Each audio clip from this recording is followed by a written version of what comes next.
Hello बच्चों, क्या हाल है। तो good morning to all of you.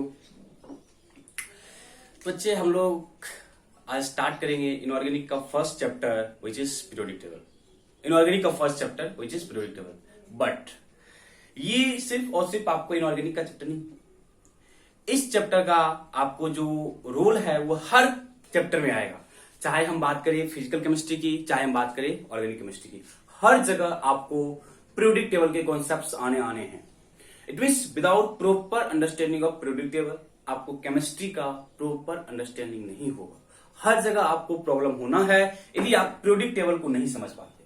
Okay, तो चैप्टर बहुत इजी है, बहुत इजी है। आप लोग 10th में पढ़ के आए हो, चाहे आप एसएससी बोर्ड से क्या हो, सिर्फ ऐसे बोर्ड से हो, हर जगह इस चैप्टर का इंपॉर्टेंस है, हर जगह इस चैप्टर का इंपॉर्टेंस है। ठीक है, तो इस चैप्टर में है ना, बोल सकते हो कि है ना क्लास, इसको हम क्या करेंगे, बहुत सारे पार्ट में क्लासिफाई कर देंगे। शुरू में है ना हिस्ट्री का पार्ट है ना, मॉडर्न के कुछ बेसिक टर्म्स को देखेंगे कि पीरियोडिक टेबल में किस किस टर्म्स में बात करते हैं। देन हम इसके जो पीरियोडिक प्रॉपर्टीज है उसके बारे में बात करेंगे।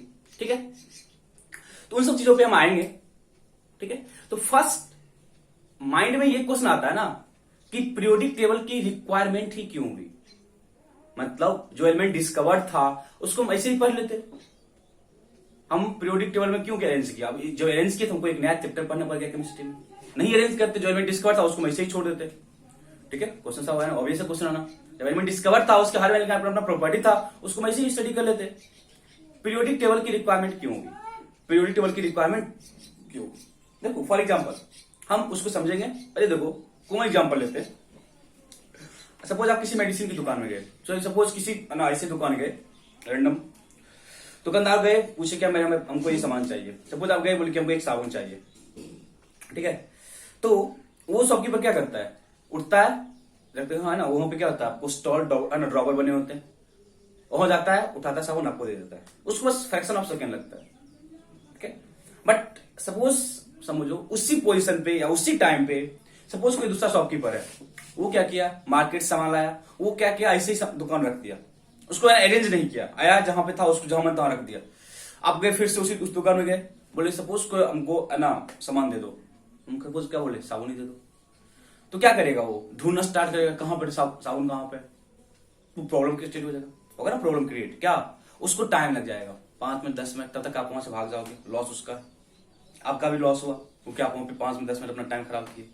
ठीक है, तो सिंपल इतना तो बोल सकते हैं ना कि जो फर्स्ट शॉपकीपर था वो क्या किया था, जो भी एलिमेंट्स जो भी ना उसके पास सामान था उसको क्या किया, एक सिस्टमैटिक वे में अरेंज करके रखा हुआ था। बट दूसरा शॉपकीपर क्या किया, उसके पास बोला कि मेरे पास टाइम नहीं है, वो आया उठा के रख दिया, बट उस टाइम का उसको बहुत कामयाब भुगतना पड़ गया, क्या उसका ग्राहक था वो भाग गया।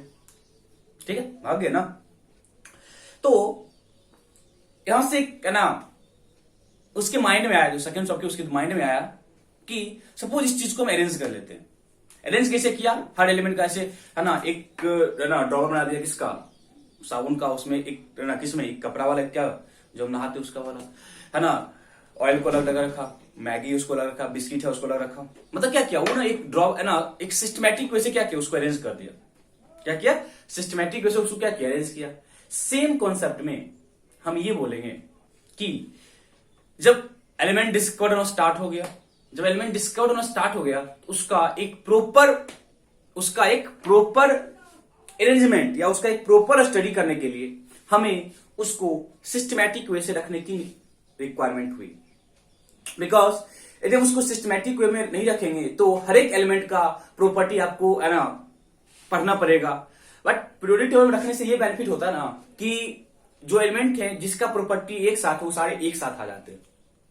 देखेंगे ये आपको शुरू से स्टार्ट नहीं हुआ था, है ना, डिस्कवरी हुआ, उसके ड्रॉबैक्स आए, फिर नया डिस्कवरी हुआ, फिर उसके ड्रॉबैक्स आए, फिर नया डिस्कवरी हुआ, फिर उसके ड्रॉबैक्स आए। तो अभी जो हम पढ़ते हैं वो होता है मॉडर्न पीरियोडिक टेबल या long form of periodic table, उसको हम स्टडी करते हैं और उसको हम समझते हैं कि वो सबसे लेटेस्ट और सबसे है ना, बोलते ना कि एररलेस है, मतलब वहां पे कोई दिक्कत नहीं है, कुछ बहुत प्रॉब्लम है, ठीक है, बट मोस्टली जो पार्ट है वो करेक्ट है। तो स्टार्ट करें चैप्टर को, हम हर चीज को 1 बाय 1 देखेंगे। ठीक है, तो शुरू में हम क्या करेंगे, जो भी है ना एलिमेंट्स को अरेंज करने का जो अटेम्प्ट था उस चीजों को देखेंगे। मतलब कि इनिशियली किस तरीके से उसको अरेंज करना स्टार्ट किया था, that is earlier attempts.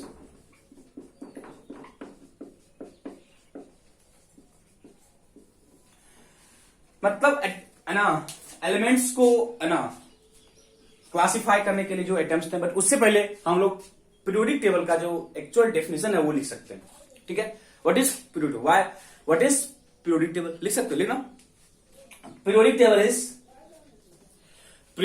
Is systematic tabular way of WAY systematic tabular way of writing discovered element, systematic tabular way of writing discovered element, systematic tabular way of writing discovered element of discovered element। मतलब जो भी element discover था उसको एक systematic और tabular वे में क्या किया, अरेंज करने का जो वे है उसी को हम क्या बोलते हैं, पीरियोडिक टेबल। उसको क्या बोलते हैं, पीरियोडिक टेबल। ओके, तो क्या हुआ, जब एलिमेंट डिस्कवर्ड हो गए, एलिमेंट क्या हो गए, डिस्कवर्ड हो गए, तो उसको एक है ना किस तरीके से हम उसको अरेंज करें, किस तरीके से उसको क्या करें, हम अरेंज करें। उसके लिए हर एक है ना बहुत सारे साइंटिस्ट आए, उनका अपना अपना कॉन्सेप्ट आया, उन कॉन्सेप्ट को हम देखते हैं एक बार। ठीक है, तो जो फर्स्ट अटेम्प्ट था, जो फर्स्ट साइंटिस्ट थे, they are Proust. First scientist था प्राउस्ट, PROUST, प्राउस्ट। प्राउस्ट है ना, इसका कोई कॉन्सेप्ट था ही नहीं, ये आया कुछ भी बक के चला गया, कुछ भी बोल के चला गया। ये क्या बोला ना कि जो भी एलिमेंट डिस्कवर्ड है they are integral multiple of hydrogen, they are integral multiple of hydrogen. बस कोई लॉजिक ही नहीं है कहने का, कुछ भी बोल दिया। ठीक है, दैट इज उसकी जो प्रॉपर्टी है they are integral multiple of hydrogen. It means atomic mass की बात करें तो हाइड्रोजन का जो एटॉमिक मास है बच्चे कितना है 1, बट क्लोरीन का मास कितना है 35.5। यहां पे क्या है, इंटीग्रल नहीं है, फ्रैक्शनल है।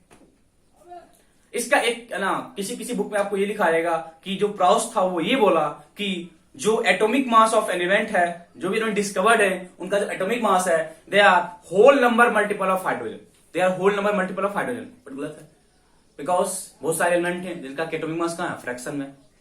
बहुत सारे एलिमेंट है जिसका एटॉमिक मास कहां पे, फ्रैक्शन में। दिक्कत यहां से स्टार्ट हो गया, दिक्कत यहां से क्या हो गया, स्टार्ट हो गया। तो सिंपली लिख लो according to Proust, all the elements are aggregation of hydrogen. All the elements are aggregation, मतलब कि made up of hydrogen. All the elements are aggregation of hydrogen. All the elements are aggregation of hydrogen. That is their properties.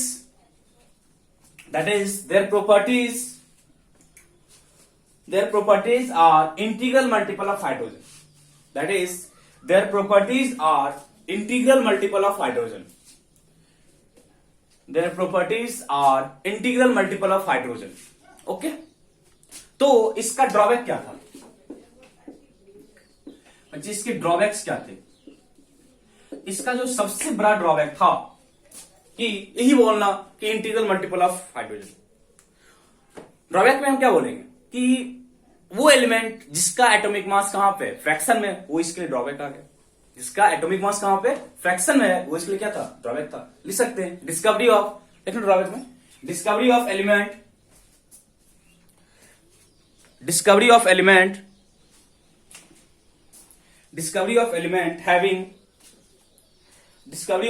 having fractional atomic mass.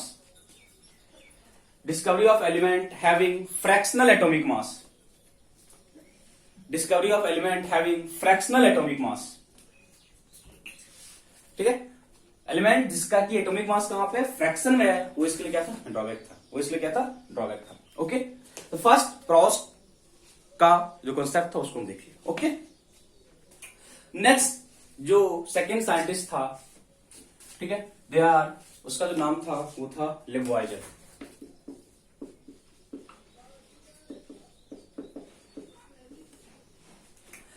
Second scientist थे लेवॉइजर। ठीक है, तो ये भी क्या किए, आफ्टर प्राउस्ट उसका ड्रॉबैक आ गया, तो ये कोशिश की कि हम चलो है ना हम एलिमेंट को अरेंज करते हैं। और लेवॉइजर का बहुत बड़ा रोल है केमिस्ट्री में। मतलब ऑर्गेनिक केमिस्ट्री में इसका सुना बहुत सारे एक्सपेरिमेंट है ना, वहां पे भी इसके बहुत सारे डिस्कवरी है। फिजिकल केमिस्ट्री में भी है और ऑर्गेनिक केमिस्ट्री में भी। इस करके लेवॉइजर को जाता है फादर ऑफ केमिस्ट्री।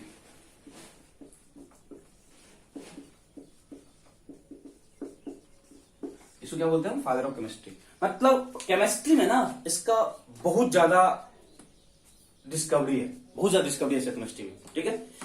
तो उसको क्या बोलते हैं? Father of chemistry. तो पीरियोडिक टेबल में इसका क्या कॉन्सेप्ट है? मतलब पीरियोडिक टेबल में किस डिस्कवरी को बोला या किस कॉन्सेप्ट को एक्सप्लेन किया? तो बच्चे लेवॉइजर क्या किया ना, लेवॉइजर क्या किया, बोला कि उस समय तक जो भी एलिमेंट डिस्कवर्ड है, उस समय तक जो भी एलिमेंट डिस्कवर्ड है उनको ये क्या किया, दो पार्ट में क्लासिफाई किया। क्या किया? दो पार्ट में क्लासिफाई किया। एक को बोला मेटल और सेकेंड को बोला non metal. First is metal and second is non metal. आप लोगों को पता है what is metal and what is non metal? आप लोगों को अच्छे पता है what is metal and what is non metal? पता है ना what is metal and what is non metal? किसको तो मेटल?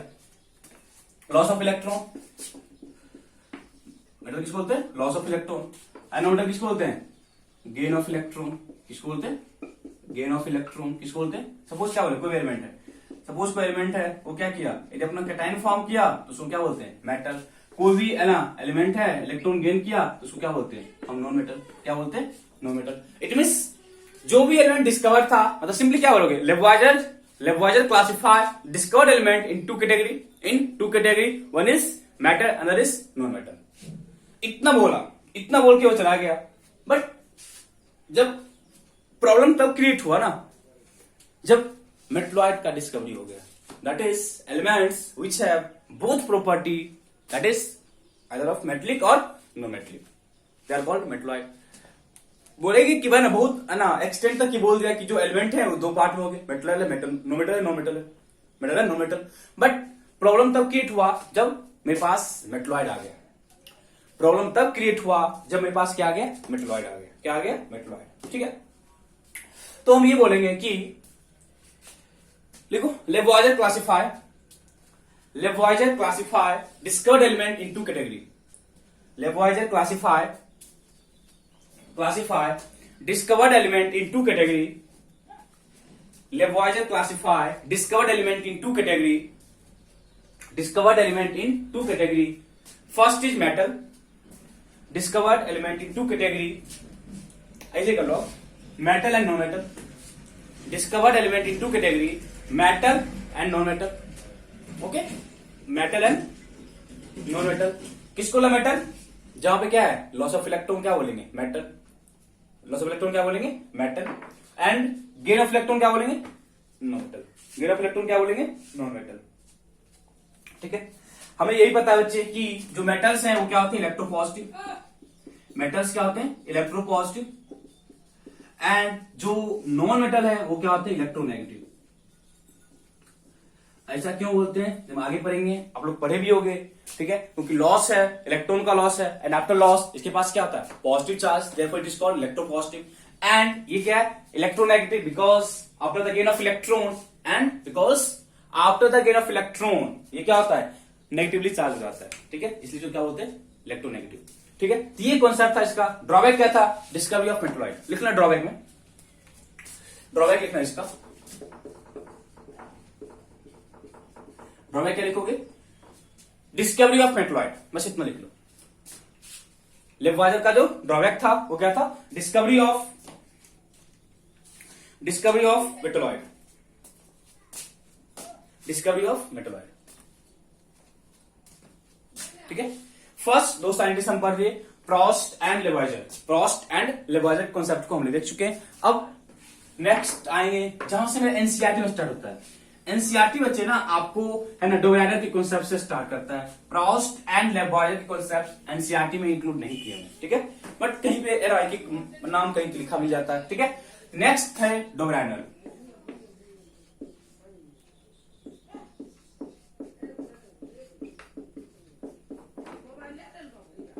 डोवेगर ट्रेड्स।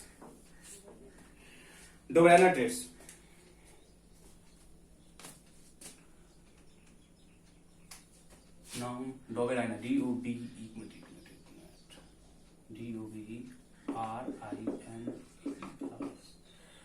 नाम ही क्या रखा है, क्या है, डोबराइनर ट्रेड्स, डोबराइनर ट्रेड्स, ठीक हो, नाम से क्या लिखा है, लिखा हो ना, डोबराइनस ट्रेड। ट्रेड का मतलब क्या है, ट्रेड 3, डाई 2, ठीक है, मोनो 1, ट्रेड 3। देखो इससे एक तीर आया, डोबराइनर क्या किया ना कि उस समय तक जो भी एलिमेंट डिस्कवर्ड थे, उस समय तक जो भी एलिमेंट डिस्कवर्ड थे, उसमें से क्या किया ना, वो 3 एलिमेंट का क्या किया, 3 एलिमेंट को ना वहां से उठाया, उसको क्या किया, अरेंज कर लिया। 3 एलिमेंट को लेके उसको क्या किया, अरेंज किया, ठीक है, इसको 3 एलिमेंट को जब अरेंज किया ना, तो देखा क्या, वो क्या देखा कि फर्स्ट और लास्ट एलिमेंट, मतलब जो एलिमेंट किया ना, जब उसको अरेंज किया, उसको क्या किया, अरेंज किया, देन फर्स्ट और लास्ट एलिमेंट का जो प्रॉपर्टी था, वो मिडिल वाले एलिमेंट के, sorry, first and last element था, उसका जो एटॉमिक मास था, उसका जो एटॉमिक मास था, उसका एवरेज मिडिल वाले एलिमेंट के एटॉमिक मास के बराबर था, मिडिल वाले एलिमेंट के मास के बराबर था। फॉर एग्जाम्पल देखो, फॉर एग्जाम्पल देखना, लिथियम था, सोडियम था और पोटेशियम था। हम लिखाएंगे, स्टेटमेंट लिखाएंगे, मत लिखना, स्टेटमेंट हम लिखाएंगे। तो लिथियम का मास होता है बच्चे 7, पोटेशियम का मास है कितना, 39। तो इसका जब निकालोगे एवरेज ना, 39 + 7 और कितना 2, 46/2 कितना होगा, 23। 23 is the atomic mass of sodium, 23 is the atomic mass of sodium. तो क्या बोला, उस समय तक जो भी एलिमेंट डिस्कवर्ड थे, उनमें क्या किया, 3 एलिमेंट को चूज किया, उसको ग्रुप किया एक साथ, they are group together, and क्या बोला, atomic mass of middle element is the average of atomic mass of first and last element, first and last element. लिखना पहले इसका लिख लो, according to डोबराइनर,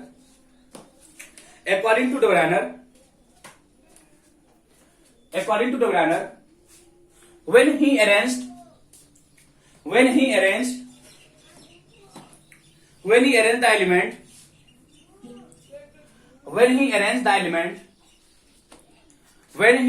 the element in the group of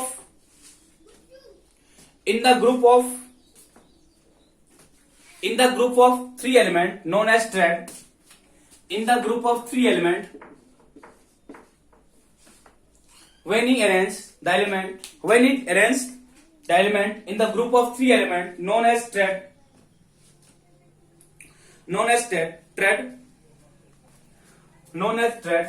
he find that atomic mass of middle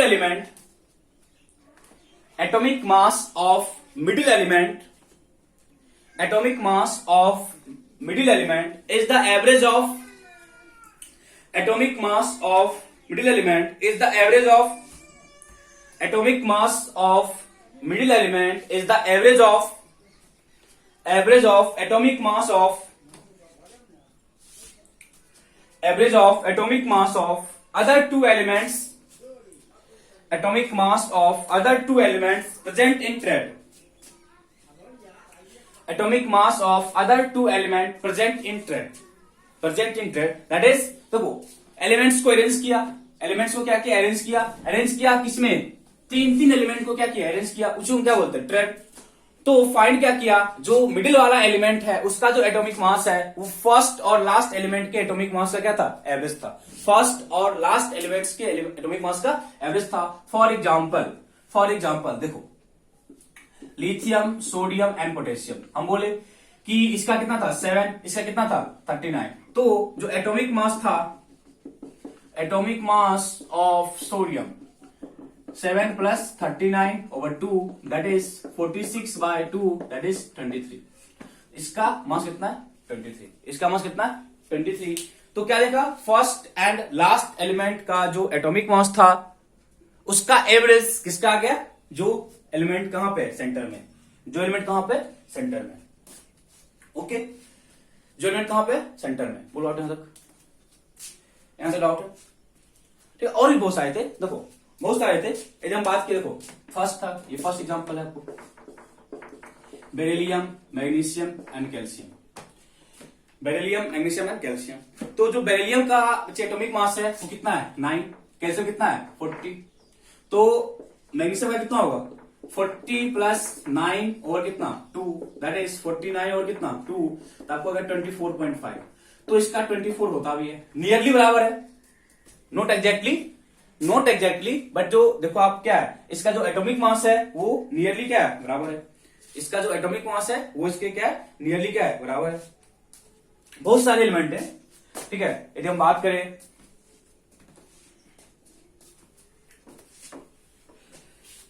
ठीक है, दो example, third example आप लिख लेना है ना, कैल्शियम है, स्ट्रोंटियम है, बेरियम है, calcium strontium and barium. Calcium का बच्चे एटॉमिक मास होता है कितना जस्ट के 40, और जो इसका है 137 है, तो बोलोगे ना स्ट्रोंटियम का जो मास कितना होगा 40 प्लस 137 बाय कितना 2, कितना हो जाएगा, कितना हो जाएगा तो 188 पॉइंट समथिंग होगा, 88 पॉइंट क्या होगा समथिंग होगा। और जो स्ट्रोंटियम बच्चे उसका जो एटॉमिक मास है वो 88 होता है, 88 है, बट यहाँ पे क्या होगा 88 पॉइंट समथिंग आएगा, डजंट मैटर, नियरली बराबर, ठीक है, नॉट एग्जैक्टली बट नियरली क्या है, नियरली क्या है, फर्स्ट और लास्ट एलिमेंट का जो एटॉमिक मास है उसका जो एवरेज है, फर्स्ट और लास्ट एलिमेंट का जो एटॉमिक मास है उसका जो एवरेज है वो कहां पे आ रहा है, बीच में आ रहा है, वो कहां पे आ रहा है, बीच में आ रहा है। इट मीन्स अरेंजमेंट किया और मिडिल एलिमेंट का जो एटॉमिक मास है वो फर्स्ट और लास्ट एलिमेंट के एटॉमिक मास का एवरेज था, ठीक है। बट ये कॉन्सेप्ट हर जगह वैलिड नहीं था उसका, ये कॉन्सेप्ट उसका हर जगह वैलिड नहीं था। एक देखो हम एक एग्जांपल और लेते, देखो एक एग्जांपल और लिए, chlorine bromine iodine, chlorine bromine iodine. Chlorine का एटॉमिक मास होता है 35.5, आयोडीन का होता है 127, तो इसका निकालो एवरेज। ब्रोमीन का कितना होना चाहिए, कितना का ब्रोमीन का 35.5 प्लस कितना 127 ओवर कितना 2, देखोगे तो कितना आएगा, देखो तो आपको आएगा 0.5 12 और इतने होगा ना, और चेक करना 35.5 है, आयोडीन कितना है, आयोडीन का कितना 127 है, कितना आयोडीन का 127, तो इसका जो निकाले एटॉमिक मास तो कितना होगा, देखो ये आपको 80 ग्राम ना, देखो तो ये आपको 80 ग्राम है, करोगे ना डिवाइड बाय 2, ये आ रहा ना 30 57 प्लस 2, हाँ ये आपको 80 है ना समथिंग आएगा, 81 पॉइंट समथिंग आएगा, बट इसका जो एटॉमिक मास कितना होता है 80 होता है। जो ब्रोमीन है उसका जो एटॉमिक मास है वो कितना होता है 80, यहां भी क्या बोलेंगे नियरली एवरेज है, नियरली क्या एवरेज है, मतलब जो ब्रोमीन कहां पे है सेंटर में, क्लोरीन ब्रोमीन आयोडीन, तो जो है ना ब्रोमीन का मास है वो फर्स्ट और लास्ट क्या है एटॉमिक मास का क्या एवरेज है, फर्स्ट और लास्ट के एटॉमिक मास का क्या एवरेज है। बट प्रॉब्लम स्टार्ट हुआ कहां से, समझना, प्रॉब्लम स्टार्ट हुआ कहां से, जब हमेशा ये कॉन्सेप्ट वैलिड नहीं हुआ, मतलब वो रैंडम क्या किया, रैंडम वो तीन को चूज किया और ये कॉन्सेप्ट बोल दिया, बट इसका ही कॉन्सेप्ट हर जगह एप्लीकेबल नहीं है। सेम कॉन्सेप्ट बच्चे हर जगह एप्लीकेबल नहीं है, हर जगह एप्लीकेबल इसलिए नहीं है कि देखो फ्लोरीन है, क्लोरीन है, ब्रोमीन है, अब लिखना मत, या एग्जाम्पल लिख ले, इसमें ड्रॉबैक लिखाएंगे। फ्लोरीन का बच्चे एटॉमिक मास है 19, फ्लोरीन का जो एटॉमिक मास है कितना है 19, एंड ब्रोमीन का जस्ट लिखे कितना 80, तो by the help of this chlorine का कितना आएगा 19 प्लस कितना 80 और कितना 2, दैट इज 99/2, दैट इज कितना हो जाएगा 49.5, ये होगा ना बच्चे 49.5। बट हमें पता है कि जो ब्रोमीन क्लोरीन है उसका मास कितना है 80 है, बट देखो बहुत ज्यादा का डेविएशन बच्चे, जो इतना ही होगा ना यार 49.5 होगा, बट मेरे पास ब्रोमीन का मास कितना है, मेरे पास ब्रोमीन उसका मास कितना है, ब्रोमीन है क्लोरीन, सॉरी क्लोरीन है ना बच्चे, कितना होता है 35.5, सॉरी कितना क्लोरीन का 35.5। तो आप यहां पे देख रहे हो कि हमें आना चाहिए कितना, हमें जो क्लोरीन है उसका जो मास है वो 49.5 होना चाहिए था, बट है कितना मेरे पास 35.5, बहुत ज्यादा का 10 का डेविएशन है, इतना पॉसिबल नहीं है, एक दो का होता तो मानते हैं, तो हम क्या बोलते हैं नियरली बराबर है। बट यहाँ पे देखो कि जो इसमें जो इरेगुलरिटी है वो ज्यादा का है, इसमें जो इरेगुलरिटी है वो ज्यादा का है, इसमें इसका ये मतलब हुआ इस कॉन्सेप्ट को भी हम लोग वैलिड नहीं मानते हैं, इस कॉन्सेप्ट को भी हम लोग वैलिड नहीं मानते। बताओ यहां तक डाउट है किसी को, तो ड्रॉबैक्स में क्या लिखोगे, ड्रॉबैक लिखना, डोनानेट thread Dobryna's threads is limited up to Dobryna's threads is limited for some element, only for some element. Dobryna's threads is limited only for some element. Is limited only for some elements. Is limited only for some elements. It is not valid. इसमें लिख लो. It is not valid for all the discovered elements till that. It is not valid. It is not valid. It is not valid for all the element. It is not valid for all the element discovered at that time. It is not valid for the element, for all the element which is discovered at that time. Which is discovered at that time. Okay? हर के लिए valid नहीं था. हर के लिए valid नहीं था. Okay? पूरा यहां तक. एग्जांपल देखो, हम देखें और एक एग्जांपल कोशिश करते हैं तक तो बन जाता है. Ferrous cobalt nickel. इसका कितना है? 56. इसका आता है 59. निकल कितना होगा एवरेज? 56 प्लस 59 भाई कितना? 2 कितना होगा? 915 5 5 10 के लिए कितना ही होगा ना. सॉल्व कितना आएगा? 5 होगा.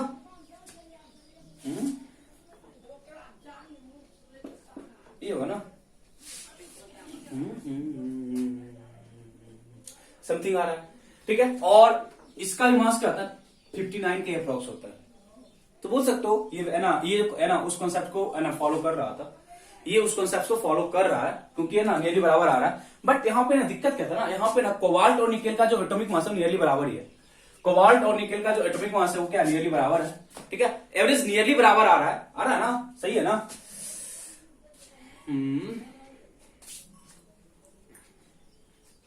हाँ 57 पॉइंट समथिंग आएगा है ना. उसका होता कितना है? 58 पॉइंट समथिंग होता है. उसको 59 लिखे हैं तो ये उसको ना फॉलो करता है. ये ड्रॉबैक नहीं है. ड्रॉबैक इस सेंस में हम ना किसी बुक में ड्रॉबैक इसका लिख देता है कि जो ना कोबाल्ट है और जो निकेल है उसका जो एटॉमिक मास है क्या नियरली बराबर है. बट मेन ड्रॉबैक में आप इसको लेकर चलना. यदि आपको ना स्कूल एग्जाम में, क्योंकि बोर्ड एग्जाम में है ना आपको +1 में है, तो बोर्ड एग्जाम में यदि आ गया ये तब इस वाले कॉन्सेप्ट को जो ड्रॉबैक्स है ड्रॉबैक्स में आपको ये वाला पॉइंट लिखना. ठीक है. कभी क्या पूछेगा है ना मल्टीपल चॉइस टाइप में कि which does not follow dominant thread. मतलब क्वेश्चन आ जाता है मल्टीपल चॉइस टाइप में, आ सकता है जेई में कि इनमें से कौन सा है ना डोमिनेंट थ्रेड नहीं है. तो जो पॉइंट हम लिखे बच्चे, हम 3-4 एग्जांपल लिए उसी में से क्वेश्चन आएगा. जो 3-4 एग्जांपल लिए क्वेश्चन उसी में से आना होता है. ठीक है. और ये फॉलो नहीं करता. इस चीज क्लियर करना. हम 5-6 एग्जांपल दिए हैं उसमें से मैक्सिमम पार्ट जो था वो फॉलो करता, ये फॉलो नहीं कर रहा. बहुत सारे बट हमने हर एक की रिक्वायरमेंट नहीं है. अभी सिंपल इतना बोल देंगे ड्रॉबैक में हर एलिमेंट के लिए उसका थ्रेड एप्लीकेबल नहीं था. ठीक है. Okay. No doubt. Okay. Next जो अटेम्प्ट था वो था न्यूलैंड्स लॉ ऑफ ऑक्टेट.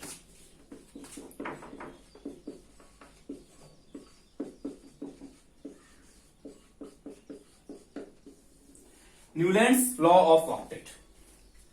तो बच्चे न्यूलैंड्स लॉ ऑफ ऑक्टेट है क्या ना. न्यूलैंड्स लॉ ऑफ ऑक्टेट में हम ये देखेंगे कि जो देखो ऑक्टेट एक देखो पीछे क्या था, ट्रेड लिखा होता TRAIDS, मतलब कि 3-3. यहां पे क्या लिखा हुआ octet, that is 8 element. That is 8 element का था. तो ये जो है ना देखो अभी तक हम 3 केस है ना 3 साइंटिस्ट का कॉन्सेप्ट किए. एक क्या था प्रॉस्ट, लेबोइज़र एंड डोरेंडर. इस सब का ना कोई लॉजिक नहीं था. इस सिंपल क्या कुछ वक्त के चला गए. प्रॉस्ट वही बोला, लेबोइज़र क्या बोला एलिमेंट मेटल और नॉन मेटल कर दो. ठीक है. और क्या नाम है ना मेटल को हम कैसे अरेंज करेंगे उसके बारे में कुछ बताया था. ठीक है. डोरेंडर क्या बोला 3-3 का एलिमेंट चूज कर लो, हर के लिए एप्लीकेबल नहीं था. न्यूलैंड्स या इसके बाद न्यूलैंड्स क्या बोला ना, ये थोड़ा सा सिस्टमेटिक स्टडी किया था. ये क्या उस समय तक जो भी एलिमेंट डिस्कवर्ड थे उसको उसके एटॉमिक मास में अरेंज करना उसको क्या किया उसके एटॉमिक मास में अरेंज करना स्टार्ट किया. जब उसको एटॉमिक मास में अरेंज करना स्टार्ट किया ना, ये देखा कि जो हर 8वां जो एलिमेंट है जो अरेंज किया किस पे, उसके एटॉमिक मास के बेस पे. तो every 8th element having similar property to the first, every 8th element having similar property the first one. It means 8वें एलिमेंट का जो प्रॉपर्टी था वो फर्स्ट से मैच कर रहा था, फर्स्ट एलिमेंट के प्रॉपर्टी से क्या कर रहा था, मैच कर रहा था। पहले लिखो स्टेटमेंट, लिखना अकॉर्डिंग टू, लिखना न्यूलैंड्स फर्स्ट, लिखना Newlands first, Newlands is the first, Newlands is the first scientist was noticed. Newlands was the first scientist. Newlands was the first scientist who gives the idea. Newlands was the first scientist who gives the idea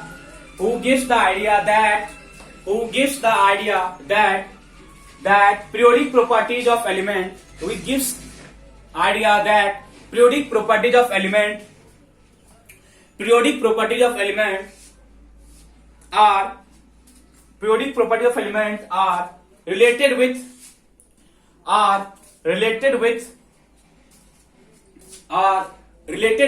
their atomic mass, देखो पीछे 3 scientist में किसी को भी atomic mass के बारे में या उसके अकॉर्डिंग नहीं किया था। न्यूलैंड्स फर्स्ट साइंटिस्ट था जो उसमें जो डिस्कवर एलिमेंट था उसको क्या किया, क्या बोला, एकदम उसके एटॉमिक मास में उसको अरेंज करते हैं, एकदम उसके एटॉमिक मास में उसको अरेंज करते हैं। तो हर 8वां एलिमेंट और या उस पे उसको जो एटॉमिक मास में क्या करेंगे, अरेंज करेंगे। तो एक रेगुलर इंटरवल के बाद हमको प्रॉपर्टी क्या होगी, रिपीट करेंगे। इसको पीरियोडिक प्रॉपर्टीज, हम इसको आगे एक्सप्लेन करेंगे व्हाट इज पीरियोडिक प्रॉपर्टीज। मतलब क्या बोला कि जो पीरियोडिक प्रॉपर्टीज ऑफ एलिमेंट है, जो पीरियोडिक प्रॉपर्टीज ऑफ एलिमेंट है, they are periodic function of atomic mass, they are periodic function of atomic mass, atomic mass का पीरियोडिक फंक्शन है। ठीक है, आगे देखो, इसी में करना, आगे continue. According to them, according to Newlands करना, according to Newlands when elements are arranged, according to Newlands, when elements are arranged, according to Newlands, when elements are arranged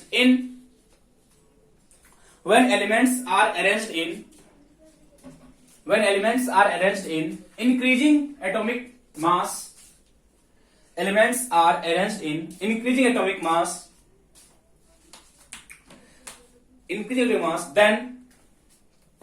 then eighth element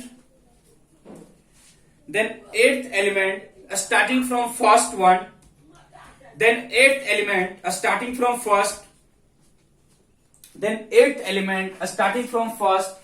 having similar property to the first, having similar property to the first। देखो कहने का क्या मतलब था, कहने का मतलब था कि देखो जैसे आप लोग देखते हो ना, जैसे है ना सारे गांव पाइक धुन है ना, जो हम लोग है ना इंडियन ट्रेडिशन में हम लोग फॉलो करते हैं। देखो सा रे गा मा पा धा टी एच पा धा नी, 8 है, 7 है, 7। देखो अब इस पे एलिमेंट अरेंज करते पहले, देखना lithium, beryllium, boron, carbon, nitrogen, oxygen, fluorine, then आता है sodium, magnesium, aluminium, silicon, phosphorus, sulphur, chlorine, then आता है सोडियम एंड देन आता है कैल्शियम। 7 धुन होता है, सारे का पाधानी। उसी पे अरेंज किया, ये उसी पे क्या क्या अरेंज किया। जब अरेंज किया ना, देखो ना, पता ना, सारे गामा पाधानी सा, फिर से सा आता है, आता सा। It mean first, second, third, fourth, fifth, six, seventh, 8वां जो था वो फिर से क्या आ गया, पता ना, सारे गामा पाधानी सा, मतलब फिर से क्या हो गया, फिर से रिपीट कर रहा है। उसी कॉन्सेप्ट के अकॉर्डिंग चला, हम लोग बोलते हैं इसके अकॉर्डिंग, क्योंकि है ना जो 8वां होता है वो फिर से क्या होता है, फर्स्ट के सिमिलर धुन आ जाता है। तो वो क्या किया, इसी कॉन्सेप्ट को फॉलो किया कि जो 8वां एलिमेंट है, देखो फ्रॉम स्टार्टिंग लिथियम से, लिथियम का जो 8वां एलिमेंट है कौन है, सोडियम। लिथियम का जो 8वां एलिमेंट है कौन है, सोडियम है। और जो सोडियम का 8वां एलिमेंट है कौन है, पोटेशियम है। सोडियम का जो 8वां कौन है, पोटेशियम है। लिथियम, सोडियम और पोटेशियम की प्रॉपर्टी आपस में सिमिलर होती है, वो भी हम जानते हैं, सिमिलर प्रॉपर्टी होती है। ठीक है, कहीं से स्टार्ट करो, यदि तुम बोरोन से स्टार्ट करोगे ना, तो जो 8वां एलिमेंट है कौन है, एल्यूमिनियम है। यदि हम बोरोन से स्टार्ट करेंगे, जो 8वां एलिमेंट कौन है? एल्यूमिनियम। कहीं से स्टार्ट करो। स्टार्टिंग फ्रॉम नाइट्रोजन, 8वां कौन होगा? फास्फोरस। स्टार्टिंग फ्रॉम फ्लोरीन, 8वां कौन होगा? क्लोरीन। स्टार्टिंग फ्रॉम फ्लोरीन, 8वां कौन होगा? क्लोरीन। क्या होगा? क्लोरीन। तो हम ये बोलेंगे कि जो 8वां एलिमेंट है स्टार्टिंग फ्रॉम फर्स्ट, उसकी जो प्रॉपर्टी है वो फर्स्ट की सिमिलर है। वो फर्स्ट की क्या है? सिमिलर है। वो क्या? फर्स्ट के सिमिलर है। तो फर्स्ट ऑफ ऑल आप इसको लिखो, जो पॉइंट लिखे हो कि एटॉमिक मास, देखना हर एक एटॉमिक मास वो इंक्रीजिंग एटॉमिक मास में, जो एलिमेंट अरेंज किया गया वो इंक्रीजिंग एटॉमिक मास में है। जब इंक्रीजिंग एटॉमिक मास में अरेंज किया, हर एक 8वां एलिमेंट की जो प्रॉपर्टी है वो फर्स्ट वाले की सिमिलर है। फर्स्ट वाले के सिमिलर है। फर्स्ट ऑफ ऑल आप इसको लिखो, फर्स्ट ऑफ ऑल आप इसको लिखो, नोट करो। ओके बच्चे, आप देख पा रहे हो कि जब अरेंज किया ना, जब इसको ये क्या किया? अरेंज किया, तो ऐसा नहीं है कि वो क्या किया, उस समय तक जो भी एलिमेंट डिस्कवर था वो हर को अरेंज कर दिया। देखो ना, फ्लोरीन के बाद नियन आता है, पता ना, यहाँ पे है ही नहीं, ना तो हाइड्रोजन ना तो हीलियम है, कुछ भी नहीं है यहाँ पे। ठीक है, तो हम इसको इसका ड्रॉबैक बोल सकते हैं। तो हम इसको इसका ड्रॉबैक बोल सकते हैं। बताओ हाँ या ना? इसके ड्रॉबैक में आएगा, ड्रॉबैक में क्या होगा कि जो इसका कॉन्सेप्ट था वो अप टू कैल्शियम वैलिड था। जो इसका कॉन्सेप्ट था वो अप टू कैल्शियम ही वैलिड था, कैल्शियम के बाद वैलिड नहीं था। अप टू कैल्शियम ही वैलिड था, कैल्शियम के बाद जो इसका कॉन्सेप्ट है वो वैलिड नहीं है। लिखना ड्रॉबैक्स में। ड्रॉबैक्स में देखो ऐसा भी है ना, तो देखो पहले उसको बात करते हैं। ड्रॉबैक्स लिखना फर्स्ट ड्रॉबैक, ड्रॉबैक्स में आना first.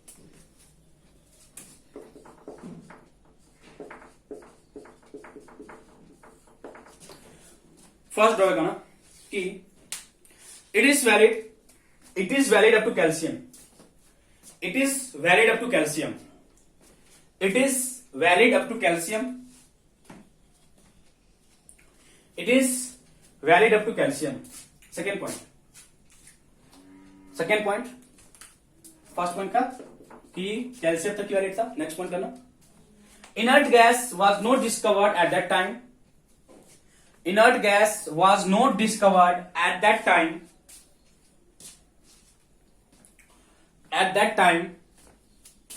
So no position was given to them. जब एलिमेंट डिस्कवर नहीं था तो सोचा क्या फ्यूचर में डिस्कवर होगा भी नहीं, इसलिए क्या उसको पोजीशन दिया ही नहीं। ये क्या उसको पोजीशन दिया ही नहीं कि है ना वो कहां पे होगा नहीं होगा, उसके बारे में उसको कोई आइडिया नहीं था, उसको पोजीशन नहीं दिया। ठीक है, उसका कोई पोजीशन मेंशन नहीं किया। ठीक है, तक 2 point. First up to calcium. Next कि जो कॉन्सेप्ट था वो इनर्ट गैस के बारे में कुछ मेंशन नहीं किया था। Next, it works well for lighter element. It works well मतलब अच्छी तरीके से बिहेव करता है, जो इसका कॉन्सेप्ट है वो अच्छे तरीके से हम एक्सप्लेन करता है only for lighter element. It works well for lighter element.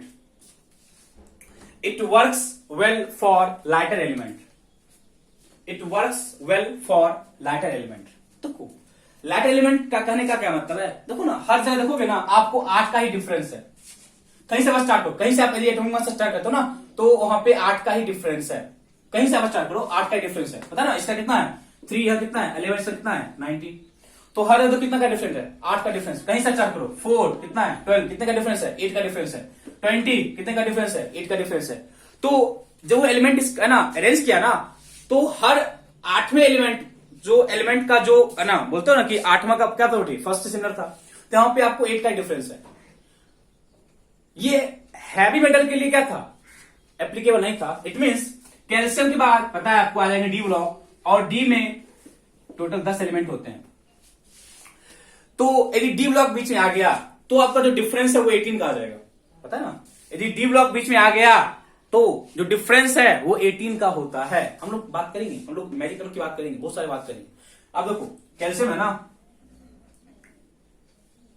यहां था रुबीडियम, यहां इसका होता है 37। कितना होता है? 37। तो जो है डिफरेंस कितने का? 18 का डिफरेंस है। कितने का डिफरेंस है? 18 का डिफरेंस है। तो इसका जो कॉन्सेप्ट था वो एप्लीकेबल था किसके लिए? Only for lighter element, not for heavy element. Lighter element that is जब एटॉमिक मास कितना है, जो डिफरेंस है ना, डिफरेंस कितना है? 8 का डिफरेंस है। कितना का डिफरेंस है? 8 का डिफरेंस है। ओके, तो ये आपको न्यूलैंड्स के ड्रॉबैक्स है। ठीक है, अभी तक हम 4 कॉन्सेप्ट किए हैं, प्रॉस्ट, लेवॉइजर, डोवेनर एंड न्यूलैंड्स। अब मेरे पास 2 और कॉन्सेप्ट है, देन हम लोग आ जाए कहां पे, मॉडर्न पीरियड टेबल पे। नेक्स्ट जो कॉन्सेप्ट है हम वो बात करेंगे किसके, लेवॉइजर का, सॉरी लेवॉइजर एंड लॉथरमेयर, किसका, Lothar Meyer, the Mendeleev and then modern. Okay, यहां तक किसी को कोई डाउट है, यहां तक किसी को डाउट नहीं है ना।